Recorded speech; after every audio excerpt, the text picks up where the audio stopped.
ভারত পাকিস্তান যুদ্ধ কি নিয়ে, কি কারণে, কি লাভ, কারা লাভবান হচ্ছে? 1947 সাল ব্রিটিশ ভাগ করল ভারতবর্ষ। ফলে সৃষ্টি হলো ভারত প্রজাতন্ত্র ও ইসলামী প্রজাতন্ত্রী পাকিস্তান, দুটি স্বাধীন রাষ্ট্র। তারপর থেকেই দুদেশের মধ্যে বিভিন্ন যুদ্ধ হয়, আর এই সকল যুদ্ধই কাশ্মীর সমস্যাকে কেন্দ্র করেই ঘটেছে। আসলে কি এই কাশ্মীর সমস্যা, কবে থেকে এর সৃষ্টি, কেন কোনো সমাধান হচ্ছে না, আজ সেসব কিছুই জানাবো আপনাদের। আর এই ভিডিওতেই বিস্তারিত তুলে ধরছি আমি। আশা করছি শেষ পর্যন্ত দেখবেন। ভূস্বর্গ কাশ্মীর। বলা হয় পৃথিবীতে যদি এক টুকরো স্বর্গ থেকে থাকে তাহলে সেটা কাশ্মীর। কিন্তু এখন যদি বলা হয় কাশ্মীর হলো এক টুকরো অগ্নিকুণ্ড, তাহলে বোধহয় ভুল বলা হবে না। কারণ এই এশিয়াতে এই একটি অঞ্চল যা জন্ম থেকেই জ্বলছে, আর সেটা হলো কাশ্মীর। কাশ্মীর ভারত এবং পাকিস্তানের রাজনীতির একদম কেন্দ্রে রয়েছে, আর যার প্রভাব পড়েছে সমগ্র দক্ষিণ এশিয়ার রাজনীতিতে। এবং একই সাথে কাশ্মীর বিশ্বের একটি অসমাধানযোগ্য সমস্যায় পরিণত হয়েছে। এটি মূলত তিনটি অঞ্চল নিয়ে গঠিত: কাশ্মীর, গিলগিট এবং জম্মু।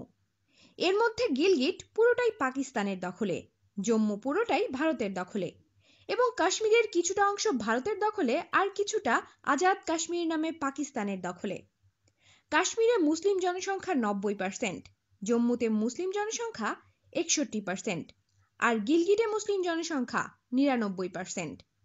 1941 সালে এই জনসংখ্যা ছিল 40 লাখ, যা বর্তমানে দাঁড়িয়েছে 1,20 লাখে। মূলত 1757 সালে যখন নবাবের পরাজয় হলো এবং লর্ড ক্লাইভ জিতে গেল, তখন সমগ্র দক্ষিণ এশিয়ার রাজনীতি পরিবর্তিত হতে শুরু করলো। একে একে তারা দখল করলো সমস্ত অঞ্চল। তবে কাশ্মীরকে তারা সরাসরি শাসন না করে গোলাপ সিং নামক এক ব্যবসায়ীর কাছে 75 লাখ টাকায় বিক্রি করে দিল। যখন 1947 সালে ভারত এবং পাকিস্তান স্বাধীন হলো, তখন পাকিস্তান মুসলিম অধ্যুষিত দেশ হিসেবে এবং ভারত হিন্দু অধ্যুষিত দেশ হিসেবে স্বাধীন হলো।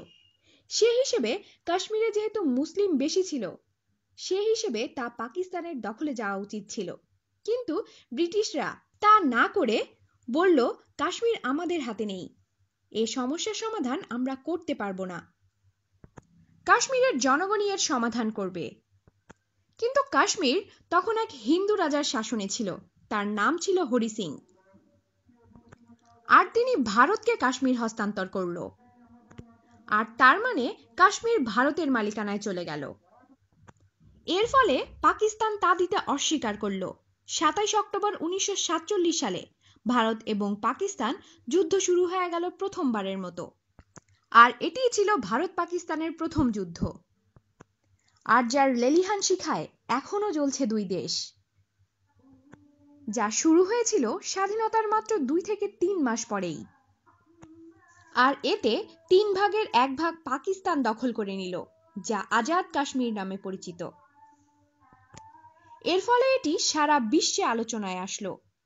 13 আগস্ট 1948 সালে জাতিসংঘের 47 নং প্রস্তাবে ভারতের কাশ্মীর দখলকে অবৈধ ঘোষণা করা হলো।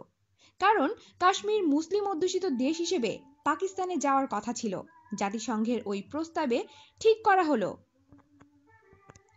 কাশ্মীরে একটি গণভোট অনুষ্ঠিত হবে, আর তারা যে রায় দিবে সে অনুযায়ী কাজ করা হবে। কিন্তু ভারত 1958 সালে এ প্রস্তাব প্রত্যাখ্যান করে।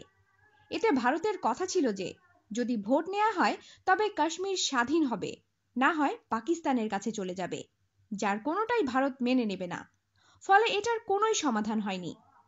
এর ফলে 1965 সালে আবার দ্বিতীয়বারের মতো ভারত পাকিস্তান যুদ্ধ শুরু হলো। এতে পাকিস্তানের জয় হলেও কাশ্মীরের কোনো সমাধানই হয়নি। এর ফলে একটি চুক্তি হলো, তাশখন্দ চুক্তি। এরপর আবারও একটি চুক্তি হলো 1972 সালে, যা সিমলা চুক্তি নামে পরিচিত।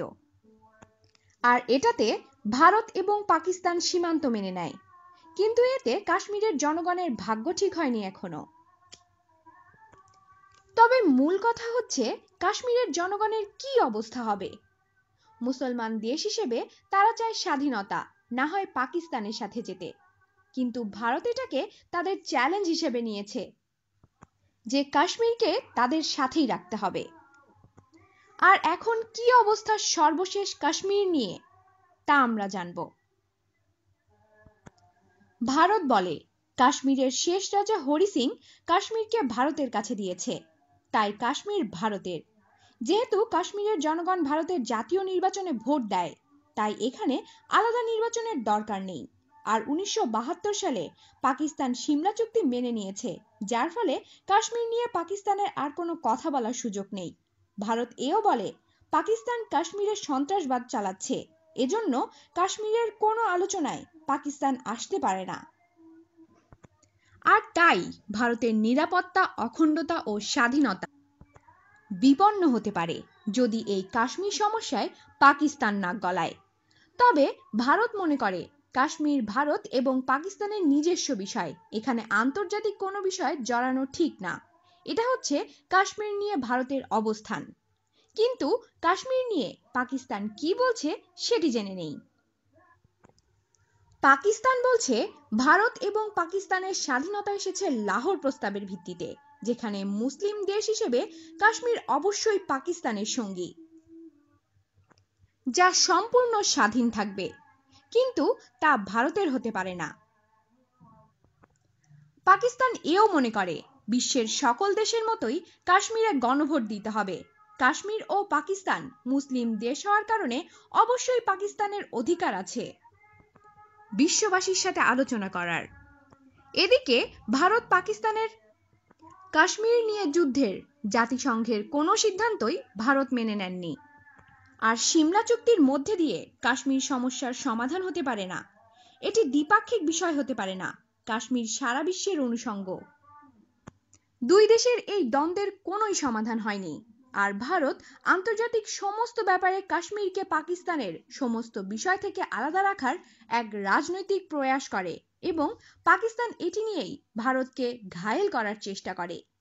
কিন্তু ভারতের অর্থনৈতিক ও সামরিক উন্নতির ফলে কাশ্মীর সমস্যার সমাধান কঠিন থেকে কঠিনতর হচ্ছে দিন দিন। এখানে কাশ্মীরের জনগণ মনে করছে ভারত কাশ্মীরের কথা শুনবে না, তাই তাদের এভাবেই যুদ্ধ করে যেতে হবে। সেনাবাহিনীর বেড়াজাল থেকে কোনো মুক্তি নেই, আর সেজন্য যুদ্ধ করেই যেতে হবে। বিশ্বশক্তি কাশ্মীরের জন্য কিছুই করতে পারবে না, এজন্য তারা জম্মু ও কাশ্মীর লিবারেশন ফ্রন্ট গঠন করেছে, যা JKLF নামে পরিচিত। ভারত সামরিক শক্তিতে বর্তমানে চতুর্থ অবস্থানে, যা ভারতের একটি বড় শক্তি হয়ে দাঁড়িয়েছে। ফলে কাশ্মীর সমস্যার সমাধান এখন সুদূর প্রসারিত। এর কারণে ভারত এবং পাকিস্তান পারমাণবিক শক্তিতে শক্তিধর হয়েছে। ফলে দুই দেশের সামরিক শক্তি একটি ব্যালেন্স পর্যায়ে আছে। তাই এ যুদ্ধ কখনোই একতরফাও হবে না, আর কাশ্মীর সমস্যার সমাধানও হবে না। কাশ্মীর নিয়ে বলতে গেলে সর্বশেষ বলতে হয় কাশ্মীরের স্থানীয় জনগণের বর্তমান অবস্থা কি। স্বচক্ষে আমরা সেখানে গিয়ে দেখতে না পারলেও স্যাটেলাইটের বদলে আমরা দেখতেই পাই।